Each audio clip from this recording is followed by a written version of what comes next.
ఆదివారం నుండి స్వచ్ఛ సదలిని అని తాడిపత్రి మున్సిపల్ చైర్మన్ అక్కడికి పోయి కాలువలు క్లీన్ చేస్తూ అక్కడ ఎంక్రోచ్మెంట్ కూడా కొట్టడం జరుగుతుంది. ఎవరిని కానీ ప్రశ్నించిన వాళ్ళని కూడా గారించి వాళ్ళను భయభ్రాంతులకు గురి చేసి 2 జేసీబీలు పెట్టి కొడుతున్నారు. ఏమన్నంటే మన రాష్ట్ర ముఖ్యమంత్రి చంద్రబాబు నాయుడు ఆదేశాల మేరకు, ప్రస్తుత ఎమ్మెల్యే ఆదేశాల మేరకు నేను ఇక్కడ స్వచ్ఛ సదలిని చేయడం జరుగుతుంది. అందులో భాగంగా ఎంక్రోచ్మెంట్ కూడా కొట్టడం జరుగుతుంది. అంటే అది నేను చెప్పేది కాదు, కానీ స్వయంగా జేసీ ప్రభాకర్ రెడ్డి గారే చెప్పడం జరిగింది ఆదివారం రోజు. అంటే ఎక్కడన్నా కానీ అధికారుల ప్రయోగంతోనే అట్లా పోలీస్ అధికారులు కావచ్చు, రెవెన్యూ అధికారులు, కలెక్టర్ దృష్టిలో కూడా ఉందో లేదో నాకు తెలియదు, కానీ ఇంత అరాచకంగా అధికారులే మార్కు వేసి ఎలాంటి కాంపెన్సేషన్ లేకుండా, ఎలాంటి నోటీసులు లేకుండా ఆ గ్రామంలో కొట్టడం జరుగుతుంది. ఎందుకంటే ఆడ వైఎస్ఆర్సీపీ సర్పంచ్ అయిన దానివల్ల ఆ గ్రామంలో వైఎస్ఆర్సీపీ సింపదైజర్లు ఉన్నారు కాబట్టి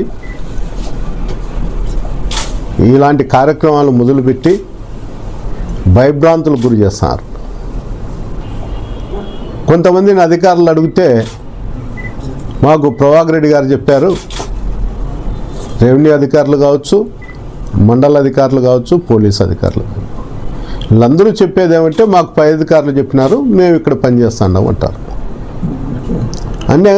అంటే దీని అర్థము హెడ్ క్వార్టర్లో ఉన్నటువంటి కలెక్టర్ గారికి తెలిసే జరుగుతుందా, తెలియక జరుగుతుందో తెలియదు.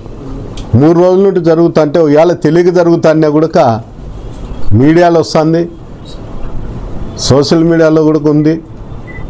ఆయన కూడా ప్రెస్ మీట్ ఇచ్చినాడు, ఇన్నున్నా కూడా ఆయన చూసింటాడు. ఏం జరుగుతుందని అధికారులను ప్రశ్నించేది కూడా లేదు.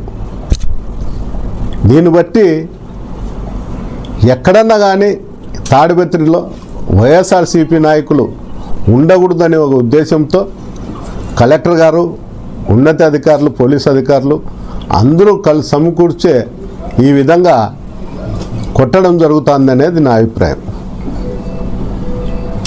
అంటే రాజకీయంగా ఉంటే ఎలాంటి సంబంధం లేనటువంటి ప్రభాకర్ రెడ్డి పోయి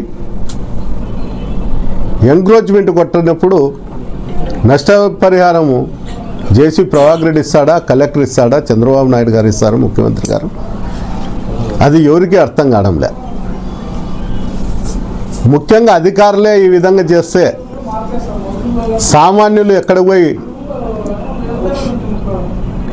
అడగల్లా, ఎక్కడ పోయి కంప్లైంట్ చేయాలా అనే ఆలోచన కూడా సదలిని గ్రామంలో ప్రజలందరూ కూడా భయభ్రాంతులకు గురి అవుతున్నారు. ఇదే విధంగా కొనసాగుతుంటే ప్రతి గ్రామంలో కూడా అక్కడ ఉన్నటువంటి ప్రజలు ఎవరితో పోయి మాట్లాడాలో ఒకసారి అధికారులు కూడా చెప్తే బాగుంటుంది.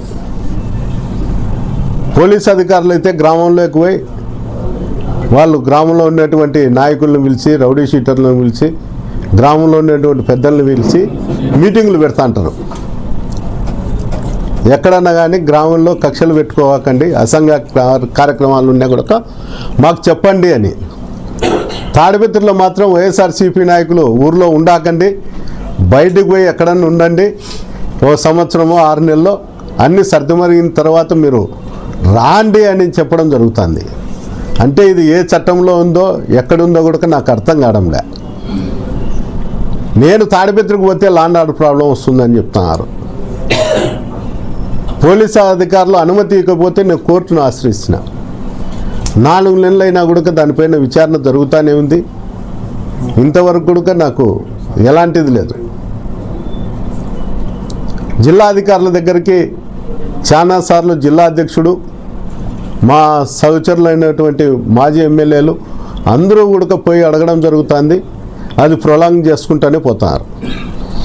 అంటే అధికారుల ఉద్దేశం కానీ జేసీ ప్రభాకర్ రెడ్డి ఉద్దేశం కానీ జనరల్ బాడీ ఎలక్షన్లు వచ్చేంత వరకు మాజీ ఎమ్మెల్యే కానీ అక్కడ ఉన్నటువంటి గ్రామ నాయకులు కానీ గ్రామాలలో ఉండకూడదని శాసించుతారు. ఏ చట్టంలో ఉందో ఎక్కడుందో నాకు అర్థం కావడం లేదు. కానీ పద్దెనిమిది లేచే ప్రెస్ మీట్లలో చట్టాన్ని గురించి న్యాయాన్ని గురించి బ్రహ్మాండంగా చెప్తా అంటారు అధికారులంతా. అంటే ఎవరికి తెలియని విధంగా, న్యాయ నిపుణులు కూడా తెలియని విధంగా వీళ్ళు చెప్పడం జరుగుతుంది. ఒక విషయాన్ని దారి మళ్లించాలంటే సులువుగా మళ్లించడం జరుగుతుంది. అంటే ఇది తాడిపత్రికి మాత్రమే వర్తించుతుందా లేకపోతే అనంతపురం జిల్లాకంతా వర్తించుతుందో నాకు అర్థం కావడం లేదు. ఏంటికంటే ఈ జిల్లాలో నేను అధికారులకు ప్రభుత్వానికి నేను బాధ్యతగా నన్ను గుర్తించుతున్నారు.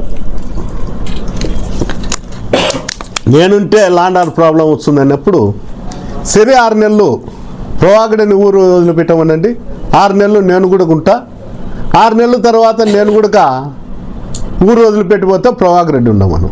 అప్పుడు సమస్య ఉండదు కదా అధికారులకు ల్యాండ్ ఆర్డర్ ప్రాబ్లం చేసేకి. ఒకడు ఉండి అరాచకాలు చేస్తా అంటే పోలీసులు అక్కడ రెవెన్యూ అధికారులు